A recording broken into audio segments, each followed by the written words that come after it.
share ko lang sa inyo guys regarding sa motor na ito. Gusto ko rin marinig tungkol sa inyo. Itong motor namin guys, nakakabit to sa aming production. Bali, to nakakabit sa plastic rubber para sa vibration, para yung flower mahuhulog pababa. Yun ang trabaho ng motor na ito. Itong motor na ito guys, waterproof ito. Bawat end ng surface dito, mayroon siyang rubber gasket. Tapos dito rin, mayroon din siyang rubber seal dito para hindi pasukin ng tubig. Tapos itong takip niya, mayroon din yang rubber. Kung makikita natin dito guys, ito yung rubber ng kanyang takip para hindi siya pasukin ng tubig. Mayroon siyang rubber dito. Tapos dito naman, mayroon din yung rubber dito para sa wire.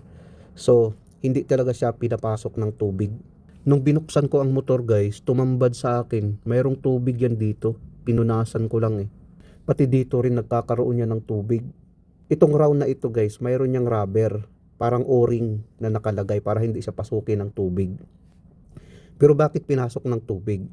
Nung tinanong ko yung engineer namin, ang sagot niya, may possibility daw na nagkakaroon ng moisture ang motor dahil taglamig na yun. During clean up kasi sa production, gumagamit sila ng tubig. Pati ito kasi, tinatamaan din niya ng tubig yung motor during clean up. Pero hindi yan pinapasok ng tubig. Ngayon, ang sagot ng engineer, may possibility daw na nagmo-moisture sa ilalim dahil taglamig na dito sa Saudi Arabia.